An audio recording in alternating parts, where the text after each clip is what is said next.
paz do Senhor Jesus. Amém. Graças a Deus. Eu quero convidar os irmãos para ler o texto da palavra do Senhor, que se encontra no capítulo 10, segundo escreveu São Lucas, a partir do versículo 25. A epígrafe do texto fala sobre a parábola do bom samaritano.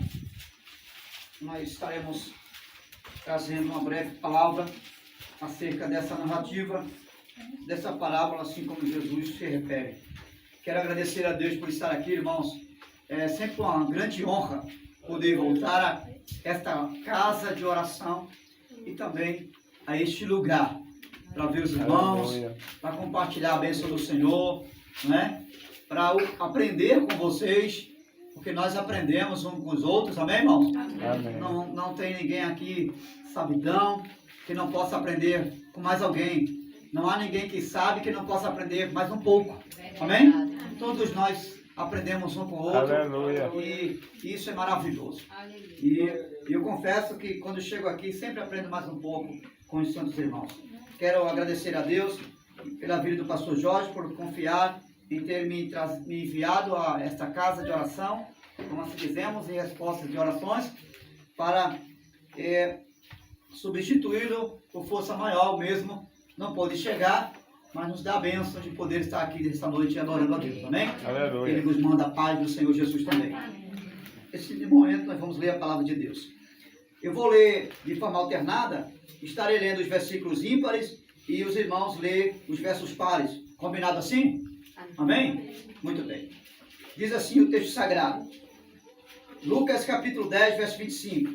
Certa ocasião, um perito na lei levantou-se para pôr Jesus à prova. Ele perguntou: Mestre, o que preciso fazer para herdar a vida eterna? A igreja. O que está escrito na lei? Respondeu-lhe Jesus: como você a lê?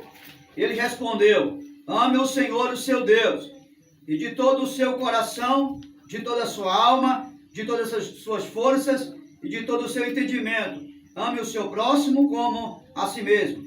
Disse Jesus: você respondeu corretamente. Faça isto e viverá. Mas ele, querendo justificar-se, perguntou a Jesus: e quem é o meu próximo? Em resposta, disse Jesus: o homem descia de Jerusalém para Jericó. Quando caiu na mão de assaltantes, estes lhe tiraram as roupas, espancaram e se foram, deixando-o quase morto. Estou ouvindo só o irmão Luciano ler, né? Toda a igreja lê na prosa, tá bom? Verso 32, toda a igreja. Agora sou eu. Verso 31. Aconteceu estar descendo pela mesma estrada um sacerdote. Quando viu o homem, passou pelo outro lado. Semelhantemente, um levita descia por aquele lugar, e vendo, também passou de largo. Mas um samaritano, estando de viagem, chegou onde se encontrava o homem. E na mesma estrada, quando o viu, teve piedade dele. Deixa eu só recapitular o versículo 33 aqui. Mais um samaritano, caminhando na estrada, seguindo o seu caminho, chegou onde se encontrava o homem e quando o viu, teve piedade dele. E aproximando-se, atou-lhes as feridas, deitando-lhe azeite e vinho. Então, pondo sobre a sua cavalgadura, levou a uma estalagem e cuidou dele. No dia seguinte, deu 2 denários ao hospedeiro e lhe disse: cuide dele, quando eu voltar lhe pagarei todas as despesas que você tiver. 36. Qual desses três você acha que foi próximo do homem que caiu nas mãos dos assaltantes? Aquele que teve misericórdia dele, respondeu o perito na lei. Jesus lhe disse: vá e faça o mesmo. Diga amém. Amém. Glória a Deus. Em nome de Jesus. Vou procurar ser o máximo sucinto com as 20 palavras. O texto vai nos ensinar sobre a primeira realidade. É que o texto vai dizer que um perito da lei um homem conhecedor da lei, a lei judaica, chamamos a conhecida assim como a Torá, o Pentateuco. Ele era conhecedor da lei, dos mandamentos do Senhor. E ele vai buscar saber de Jesus. E é interessante porque ele é conhecedor da lei. Ele sabe qual é a lei. Ele conhece bem a lei, nos seus mínimos detalhes. E ele pergunta a Jesus agora o que deve fazer para herdar a vida eterna. É uma pergunta meio infundada, né? Porque ele é conhecedor da lei, a lei do Senhor, a lei que liberta, a lei que salva, a lei que redime. A lei do Senhor é uma lei completa, é uma lei plena. Ele sabe de tudo isso.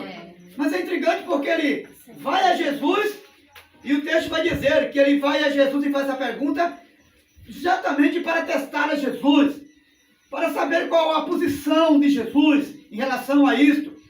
E o texto diz que ele pergunta o que fazer para dar a vida eterna. E é interessante porque esse homem, ele por mais que conhecesse a lei, na maioria das vezes, aqueles que conhecem muito e que sabem, não estou generalizando aqui, porque há pessoas que têm o conhecimento, mas não a ponto de apenas ter o conhecimento como uma informação, como algo informativo para a sua vida. Mas esse homem, ele nos revela e nós percebemos que ele tem o conhecimento da palavra, tem o conhecimento do Senhor, mas apenas a nível de informação. Ele conhece a salvação do Senhor, teoricamente falando. Ele conhece como fazer para ser salvo, a nível de conhecimento da lei, a nível de informação. E aí nós vamos perceber isso por quê? Porque ele faz essa pergunta a Jesus: o que farei para ser salvo? E quando Jesus vai se deparar diante dele e faz a pergunta e faz a relação dos 10 mandamentos, e ele diz: isso já tenho feito desde criança. Jesus começa a expressar-se que não só deve adorar a Deus, não só deve estar obedecendo os mandamentos, mas no final de tudo isso amar a si mesmo como o seu próximo. Ele vai e faz uma pergunta que jamais um perito da lei poderia ter feito essa pergunta. Ele pergunta: quem é o meu próximo? E quando ele pergunta quem é o meu próximo, parece que ele não conhece nada da lei. Porque uma das coisas que a lei muito aborda é sobre a relação, não só uma relação com Deus, mas uma relação com as pessoas. Se tem uma coisa que Deus estabelece como princípio de vida, chama-se um princípio de vida de relacionamento com as pessoas. Quando você vai observar o que Deus estabelece nos 10 mandamentos, Deus estabelece 4 princípios de mandamento de relacionamento com Ele, de uma relação com Ele, e 6 mandamentos dos 10 que Ele estabeleceu como princípio, fundamento para seguir a Ele e obedecer a Ele. Ele estabelece 6 mandamentos a nível horizontal, não na vertical, ou seja, 6 mandamentos onde eu possa e eu devo ter um bom relacionamento com as pessoas. E aí você vai perceber que Deus, Ele se interessa e tem interesse, Ele se importa, não apenas que eu tenha um bom relacionamento com Ele, mas um bom relacionamento também com as pessoas. Ou seja, esse perito da lei parece não conhecer que Deus, Ele deseja que ele tenha um relacionamento com Ele, mas com as pessoas. E que essas pessoas, elas não são os ETs, elas não são coisas alienadas ou do outro mundo do qual ele não possa conhecer. Porque ele pergunta: quem é o meu próximo? Ele tem tanto conhecimento da lei, mas na hora de saber quem é o seu próximo, ele se mostra alguém que não sabe quem é aquele que está do seu lado, humano, como ele é também. Ou seja, aparentemente, esse doutor da lei, ele parece um tipo de um crente que recebeu a informação dos princípios da palavra, recebeu o conhecimento do Senhor, e parece que ele só tem uma compreensão de que esse conhecimento que chegou a ele como um conhecimento da lei e como apenas informação, parece que ele só entende que esses mandamentos devem ser vividos no sobrenatural da sua existência. E parece que esse próximo dele não é um próximo de carne e osso, parece que é um ET, que ele vai ainda conhecer quando sair daqui para morar com Deus. E não é nada disso. Esse próximo é alguém que está do meu lado. Você, sou eu. Amém? Diga, esse próximo é quem está do meu lado. Não é um ET. Não é um alienado. Não. Ou alguém que você vai conhecer após a morte. Não. É alguém que é vivenciado aí do seu lado. Então, esse perito da lei, ele vai nos deixar uma lição e nós vamos aprender com ele que de vez em quando queremos saber, nos informar de muitas coisas a respeito de Deus. E é bom, não é pecado você buscar conhecimento de Deus, não é errado você estudar, até se for necessário um curso teológico para se aprofundar. Agora, buscar esse conhecimento com um propósito definido, não apenas para ter informação e nem para ficar na alienação dos seus pensamentos, como se fosse para viver isso após a morte ou no mundo sobrenatural da vida. Não. Eu e você precisamos pegar toda essa base e toda essa informação e colocar isso na prática. Porque se isso não acontecer, nada, nenhuma informação, nenhuma base, seja lá avalanche e a multidão de conhecimento de Bíblia ou de qualquer outro livro, de qualquer outra ciência que você venha ter, nada disso vai ter sentido para a sua vida. Tudo vai ser como um barulho, só vai fazer barulho e nada mais. E era isso. E esse era um dos problemas que estava acontecendo na vida desse religioso, desse perito judeu, que na verdade mais nada menos nada era do que um religioso. E ele estava preocupado apenas em viver esse conhecimento no contexto do sobrenatural da sua existência. Só que Jesus está ensinando que esse evangelho que eu e você recebemos, ele é para ser vivido não apenas dos seus sonhos. Ele é para ser vivido não apenas aqui dentro como uma meditação de alguém que está só pensando no que ouviu, só ficando meditando. Medita um pouco hoje, medita um pouco amanhã, pensa, porque achou bonito o que foi falado, achou interessante o conhecimento do pastor, achou legal a informação, porque nunca teve uma informação que teve como aquela, achou bonito, tudo muito bonito. E ele agora coloca isso na sua cabeça e fica só guardando numa cachola, como se fosse para fazer isso. E na verdade não é nada disso. O evangelho que nós recebemos é o evangelho que eu recebo aqui agora, mas quando eu sair daqui, eu já preciso colocar ele na prática. Verdade. A fazer isso jus na minha vida, mas não só na minha vida, porque eu não sou um monte gelado de um monte asiático da Antártica que fica lá sozinho, não. Eu sou alguém e mais alguém que me relacionam com um, com dois, com três, e esse evangelho tem que ser praticado no meio de mais alguém. Amém? Amém? Esse evangelho tem que ser vivenciado, esse conhecimento, essa informação, eu preciso colocar em prática e viver ele com os pés no chão. Glória a Deus. É o chão da vida que eu pratico o evangelho. Não é numa alienação. Ou quando sair daqui para a eternidade, achar que agora é a hora de praticar o evangelho. Não. Na eternidade, você vai desfrutar daquilo que você fez aqui embaixo. Amém? Amém. Você vai desfrutar do evangelho que você viveu aqui embaixo. Porque o verdadeiro evangelho não começa em cima, começa aqui embaixo. Digo, o evangelho verdadeiro não começa em cima, começa aqui embaixo. Nesse chão que você pisa. Amém? No meio de pessoas diferentes de você. No meio de gente que lhe ama e de gente que lhe odeia. No meio de gente que bate palmas para você e quando você vira as costas está vaiando você. No meio de gente que é verdadeiro, mas no meio de pessoas falsas também. Amém? Esse evangelho é vivido no meio da verdade que nós anunciamos, mas em meio às mentiras do mundo, no contexto do seu sistema. Esse é o Evangelho. No Evangelho que encontramos desafios em meio a esse mundo que Jesus falou. No mundo, veja, ele não disse após a morte, não, ele disse no mundo, no meio desse sistema, vocês terão aflições. Mas tenha bom ânimo. Bom ânimo para quê? Bom ânimo para viver o Evangelho que você recebeu. Bom ânimo para fazer o que ele disse que você faria. Bom ânimo para manter fidelidade a ele no mundo infiel. Bom ânimo para profetizar a verdade e proclamar a verdade, não só dizer em palavras, mas com a sua vida, a verdade do Evangelho. Bom ânimo para lutar e vencer. Mas em meio a essa vida, é no meio das trevas, sendo luz. É no meio de um mundo sem sabor, tendo, diga sabor, porque você é o sal da terra. É nesse sentido.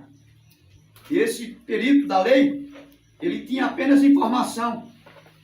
E ele era tão alienado que chegou a perguntar a Jesus quem era o próximo dele. Não é?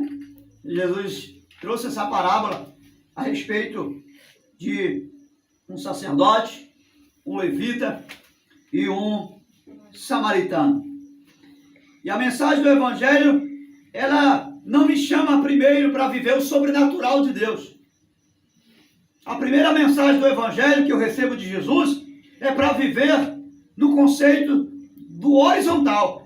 Amém? Amém. Porque não vai adiantar eu querer viver o Evangelho na vertical, no sentido de me relacionar apenas com Deus e me esquecer que eu ainda estou aqui embaixo e me relaciono com pessoas, com seres humanos.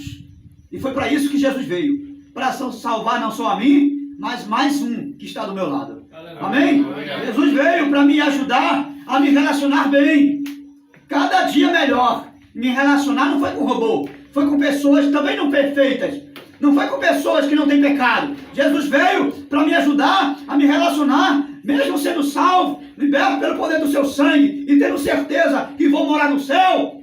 Mas ele veio para me ajudar, ajudar você a ter bom relacionamento. Aleluia. Com mais um, que também é um pecador igual a mim. Amém? Amém. Jesus veio para isso. Essa é a primeira mensagem do Evangelho. Depois que eu aprendo a conviver esse Evangelho no meio de pessoas diferentes de mim, que tem dificuldade de amar como eu, que tem dificuldade de perdoar como eu, que tem dificuldade de viver o Evangelho como eu, quando eu entender isso, e agora aceitar o desafio de compartilhar esse mesmo Evangelho que eu recebi, que como um ser imperfeito, parcial, eu não sou perfeito, mas eu também acredito que quem está do meu lado, como o Luciano e qualquer outro aqui, não é perfeito também, e receber esse mesmo Evangelho, eu preciso entender que embora nós sendo imperfeitos, Ele nos chamou para segui-lo e para viver esse Evangelho aqui embaixo. Aleluia. Diga, embora sendo imperfeito, eu recebi o chamado, uma vocação para viver o Evangelho e seguir Jesus aqui embaixo. Quanto viver? Então, depois que você passa a viver na horizontal esse Evangelho, no contexto da relação um com o outro, mesmo com dificuldade, porque não é fácil amar sem ser amado, não é fácil abraçar sem ser abraçado, não é fácil perdoar quem não te perdoa, mas é necessário, amém? Diga, é necessário. Não é fácil andar com quem não quer andar com você. Não é fácil. Você ensinar a verdade quando alguém quer a mentira. Não é fácil. E não é fácil ensinar quando você mesmo precisa viver o que está ensinando. Né? Porque ensinar aqui é fácil. É moleza. Qualquer um chega aqui na frente e diz, faça o que Jesus mandou fazer. A questão é saber se esse que está falando aqui agora está fazendo o que Jesus mandou fazer. Verdade. Essa é a questão. Bom, nós temos aqui esse princípio, que o Evangelho que nós recebemos é um Evangelho vivido primeiro aqui embaixo. E quando ele é conseguido viver aqui embaixo, naturalmente você vai conseguir viver ele na vertical, uma relação com Deus. Mas não adianta você querer viver uma relação com Deus se você não está disposto a viver uma relação com as pessoas. E parece que viver uma relação com as pessoas, no sentido de convivência, parece que fica mais difícil, né? Afinal de contas, Deus ninguém vê. Não é verdade? Ninguém está vendo Deus. Ninguém vê Deus. Mas Deus vê todo mundo. Não é verdade? E aqui embaixo eu estou vendo. Eu estou vendo gente que às vezes me provoca propositadamente. E eu estou vendo gente que está me ouvindo. Eu sei que está me ouvindo, mas às vezes faz ouvido e me acalou. Não é? No curso dessa vida não é assim, não é? É assim. Você está falando com o menino não faz isso, ele está ouvindo, mas parece que ele está com o ouvido do pecador. Quando você fala, mas ele faz o que não é para fazer. A vida aqui é assim. Então viver com pessoas é mais difícil. Mas não é impossível. Diga, não é impossível. Não é impossível. Porque Jesus veio e ele se fez carne, o verbo se fez carne para isso. Para mostrar que é possível você viver com gente diferente de você. Amém? Porque quem é igual a Maricé? Ninguém. É única no Brasil. E fora do Brasil. Amém? Quem é igual a chama a Teté, a Terezinha? Ninguém. É única. Quem é igual a Janete, pequenininha assim? Mas é única. Mas é a única que Jesus quer usar. Amém? É única no seu ser. E Deus não rejeita porque você é única. E é a única que faz e tem o único comportamento que ninguém tem. Mas Ele quer usar você. Porque Ele sabe que embora você é imperfeita, mas é um imperfeito que no caminho que você segue Ele hoje, segue Ele amanhã, o processo do seguir Ele vai aperfeiçoar você. Porque se você foi bom hoje, amanhã você pode se tornar melhor. Diga, se eu fui bom hoje, amanhã eu posso ser melhor. A vida do cristão é assim. E não importa se você não conseguiu dar 100% hoje, mas pelo menos alguma porcentagem você deu para Jesus. O que Ele não quer é que você se apresente de mão vazia. Amém? O que Ele não quer é que você passe o dia tentando se justificar porque não fez nada e não teve isso para fazer, porque não teve ferramenta, não sabia. Ele não quer justificativa desfarrapada. Ele quer que você pelo menos faça alguma coisa. Aleluia. Porque Ele deu ferramenta para todo mundo. Todo mundo tem ferramenta na mão para trabalhar. Todo mundo tem elementos o suficiente do Evangelho para fazer alguma coisa, mesmo não sabendo fazer como deveria fazer. Mas o que Ele quer que você faça. Amém? Porque Ele não quer perfeição. Se Ele quisesse perfeição, você já estava na glória. Porque perfeito só na eternidade. Mas aqui embaixo, pelo menos, alguma coisa Ele está esperando que eu faça e que você faça também. Diga, pelo menos alguma coisa. Eu preciso fazer. Eu preciso. Agora é você fazer. Não é outro. Amém? Não joga a bola pro outro, não. Toma aí, faz o gol. Não, é você que tem que fazer. Diga, sou eu que tenho que fazer? Sou eu que tenho que fazer. Em nome de Jesus. O texto vai dizer que veio um sacerdote. O texto vai dizer, vai falar sobre um personagem principal que é o homem que está, é um judeu que está caído em uma determinada estrada e os ladrões vêm, roubam o que ele tem e deixam ele quase morto. Não está morto, mas está quase morto, na beira da estrada. E vem lá o sacerdote e passa de lado. Ele vem na estrada, mas pega um rumo de outro caminho. Preste atenção nisso aqui. Depois vem o levita, também passa de largo na mesma estrada e pega o seu caminho e vai embora. Depois vem um samaritano, também, ele vem na mesma estrada. O texto está dizendo, os três vêm na mesma estrada. Diga comigo, na mesma estrada os três. Mas cada um deles pega um caminho de fé diferente. E aí, em síntese, eu aprendo aqui que todos nós, os três vieram na mesma estrada. O primeiro lugar aqui que nós aprendemos é que todos nós caminhamos numa mesma estrada. Não tem duas estradas para ninguém. Nessa vida, aqui embaixo, seja você crente, seja você um ímpio, seja você que agrada a Deus, seja você que não se importa em agradar a Deus, todas as pessoas do mundo inteiro, elas caminham numa única estrada, que passa samaritano, passa levita, passa sacerdote, passa quem serve a Deus, passa o ladrão, passa quem não é ladrão, passa todo mundo. Amém? Agora, nessa mesma estrada, nenhum de nós temos o mesmo caminho.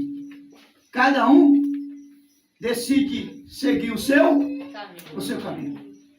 Então nós aprendemos que embora todo mundo está na mesma estrada, na estrada da vida de fraqueza, porque crente ou não crente também tem fraqueza, sendo crente ou não também tem fragilidade, sendo crente ou não passa por privação, sim ou não? Passa por necessidade, passa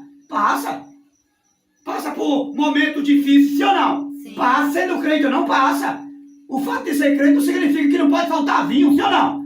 Que é o símbolo da alegria. Jesus estava no casamento, faltou o quê? Faltou vinho. Mas quem é que estava lá? Faltou vinho por um pouco de tempo. Depois chegou a abundância de vinho. A vida do crente é assim. Pode faltar um pouquinho de tempo, mas é um pouquinho de tempo, porque logo o milagre da abundância chega. Aleluia. Mas todo mundo passa. O crente chora, sim ou não? Quem não é crente chora também? Também. O crente passa por lutas diversas na família. O não crente também. Passa por desemprego? Passa. O não crente também. É uma estrada para todo mundo. De todo mundo. Agora, nessa estrada, mesma estrada, ninguém toma o mesmo caminho. Por quê? Porque o texto vai dizer que eles tomaram caminhos diferentes. E nós vamos perceber que na estrada o que acontece a um, acontece a todos. O que pode mudar na estrada, a única coisa que vai mudar na estrada para mim e para você, é a questão do caminho. Porque o teu caminho, irmão do céu, de repente pode não ser o meu. Eu estou falando de Jesus. Porque Jesus é o único caminho. Amém? Amém. Eu estou falando de decisões. Diga decisões. Caminho aqui são decisões que eu e você tomamos. E tanto o crente como o não crente tem decisões para tomar. Sim ou não? Sim. Tomamos decisões. São decisões que tomamos. O que pode mudar na estrada é o único caminho. Por isso que os três vinham.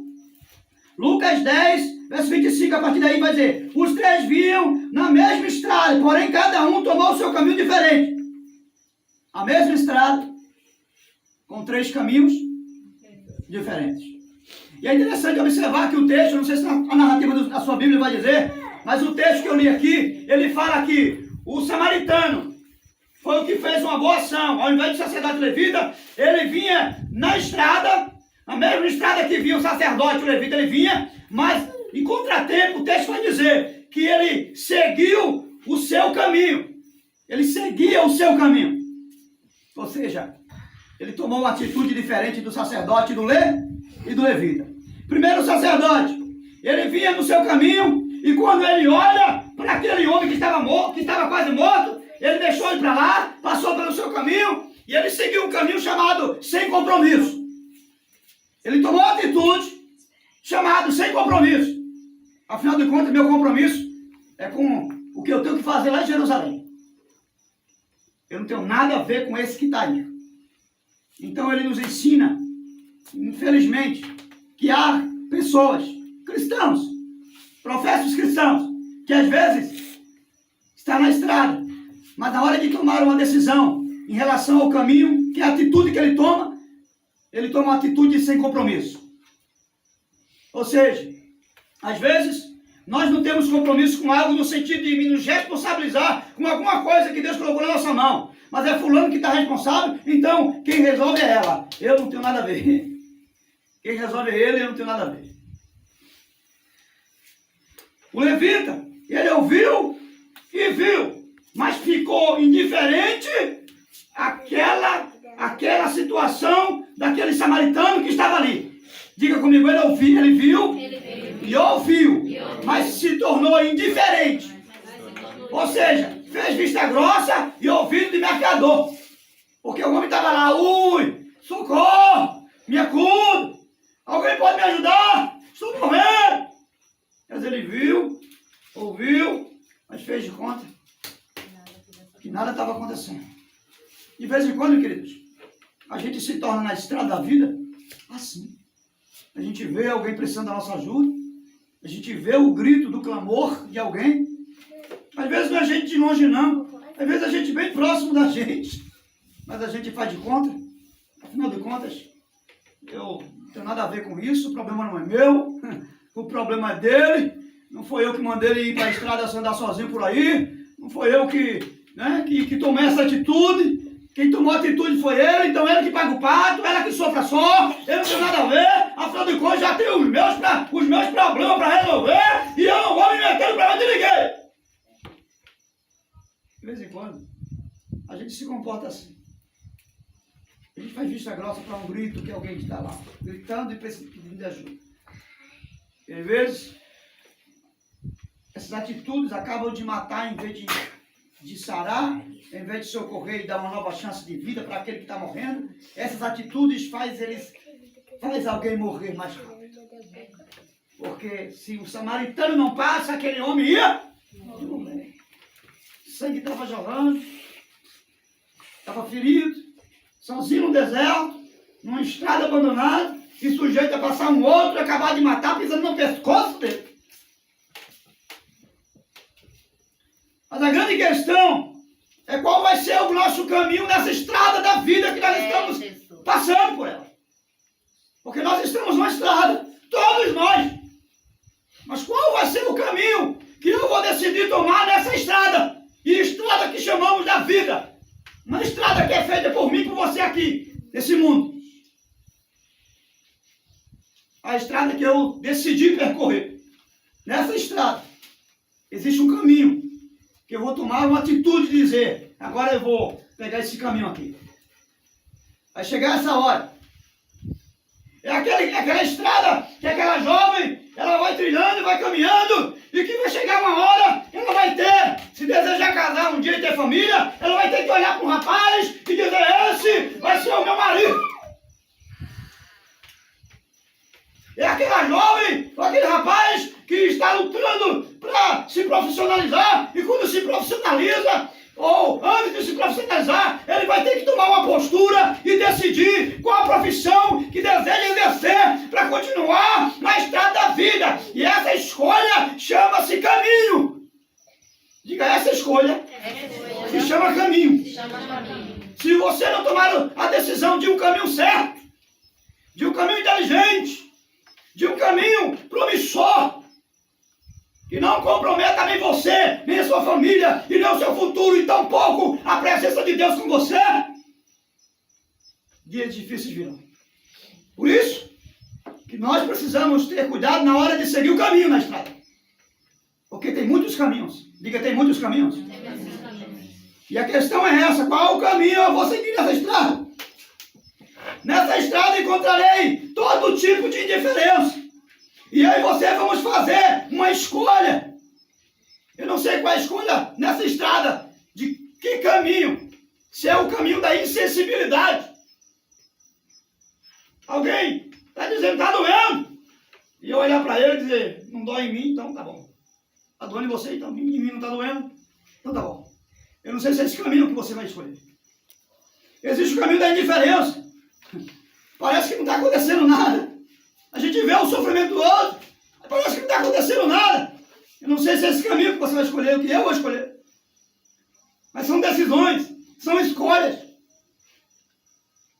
Eu não sei se o caminho do pessimismo, de achar que você nasceu para sofrer. Você está na estrada e no caminho, na estrada, você vai perceber que muita gente vai seguir alguns caminhos que vai dar certo para ele, vai dar certo para ela, mas você olha e diz, não, eu não tenho o caminho certo que dê certo para mim. Todos os caminhos me levam a uma desgraça, a uma tristeza, a infelicidade. E você fica omisso no caminho. Na estrada, você para e fica com uma estátua parada. Porque você seguiu o caminho do pessimismo. Você acredita que dá certo para todo mundo, menos para você. Esse caminho não é o caminho inteligente para se escolher. Mas escute, há aqueles que vivem na estrada só para viver para a estrada, sem nenhum caminho. Tem gente que vive na estrada da vida sem ter uma decisão de escolher um caminho a ser seguido. Porque só vivem na estrada. Por quê? Porque vivem no condicionamento arrastado pela voz da estrada da vida. O que foi que eles encontraram na estrada, esses três homens? Encontraram um homem quase morto, sofrendo. E quando olharam para ele, o que é que a estrada dizia? Não vai não. Não te compromete que tu não tem nada a ver com isso. É problema dele se ele está morto lá. Foi o salteador, não vai não. A estrada vai dizer, vai chegar o momento de você copiar o que Jesus fez e estender a mão, mas na estrada vai ter um caminho que vai chegar e vai dizer para você, tu não tem nada a ver com isso, sai daí. Vai-te embora da estrada. Essa estrada vai chegar um momento que vai dizer para você que não olhe, nem olhe para o que está acontecendo. Porque se você olhar, você vai se comprometer. Já ouviu alguém falar isso? Olha, se eu fosse tu, eu nem me metia nesse assunto. Porque se tu se meter, tu vai se comprometer, vai sobrar para tu. Aí tem gente que ouve isso porque é insensível, não está nem aí para o próximo, e só quer saber de si mesmo e da sua própria vida, do seu próprio caminho, e vai embora da estrada. Mas vai embora da estrada, deixando um quase morto. E Jesus não chamou a mim e não chamou a você para isso. Se for preciso gastar tempo ou perder tempo para cuidar de mais um, isso vai acontecer comigo. Amém? Amém. A estrada está dizendo, tu vai perder teu tempo, vai embora, olha que a gente lá na frente, vai parar para socorrer quem tu nem conhece, tu nunca ouviu falar, tu não tem nada a ver com isso, vai perder teu tempo fazendo isso. Quem vive para a estrada, só para a estrada da vida, ouve essas vozes que faz você ficar só na estrada, sem ter nenhum caminho, ou absoluto, ou que pelo menos seja parcial, mas uma parcialidade que não seja conformado com o sistema desse mundo, que vê o outro sofrendo e diz, não tem nada a ver, vamos embora.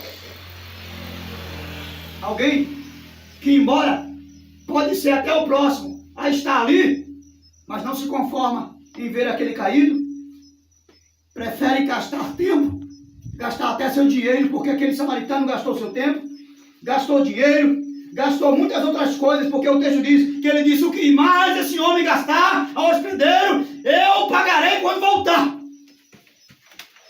E às vezes nós não queremos fazer isso, não é verdade? Mas quem tem uma decisão de seguir o caminho, a estrada, ela não veda os olhos de quem segue o caminho. E quem tem uma decisão certa de seguir o caminho, e quem tem uma decisão, a escolha de um caminho chamado Jesus. Porque as escolhas de quem segue o caminho chamado Jesus são escolhas de bênção, são escolhas que têm resultado, são escolhas que abençoam o outro, são escolhas que se aproximam do outro, são escolhas que não levam você a ficar distante do outro, são escolhas de amor ao próximo. São escolhas de uma vida prática de Jesus. Quem escolhe o caminho e tem a decisão de escolher o caminho que é Jesus e viver esse caminho à semelhança do que Jesus viveu, em verdade, em honestidade, em humildade, na simplicidade do coração, tenha consciência de que está seguindo o caminho e tomou a decisão certa. O caminho não se torna condicionado à estrada da vida. Quando eu tomo uma decisão, e uma decisão à luz do caminho que é Jesus, como a minha representação de caminho para a vida aqui embaixo, então, a estrada da vida, no seu sistema, não me condiciona. Pode acontecer o que acontecer. Se alguém vier para mim e falar mal do meu irmão, eu não levantarei o dedo para ser mais um e julgá-lo ou acusá-lo, porque simplesmente na estrada eu estou ouvindo vozes de acusação. Não, eu vou seguir o caminho da minha própria consciência, como diz o Evangelho, examine-se o homem a si mesmo. Eu não vou tomar a estrada da acusação. Eu não vou aceitar a estrada do julgamento, do juízo do outro. Porque eu não sou condicionado. O caminho que é Jesus e que eu sigo ele como minha representação de caminho vai me levar, sem medo de errar, a fazer alguma coisa pelo meu semelhante. Amém? Amém. Porque quem de fato decide tomar a atitude de seguir o caminho, é exemplo do que Jesus me representa como meu único e suficiente caminho, absoluto caminho, e não tem outro, nem para viver aqui embaixo, e nem para me levar à eternidade. Quando eu tomo essa posição nele, tudo que eu faço é para um bem não próprio, mas para um bem alheio. Amém? Diga tudo que eu faço. Quando eu tomo a decisão de escolher o caminho, que é Jesus, tudo que eu faço não tem primeiro um benefício próprio, mas um benefício alheio para alguém além de mim.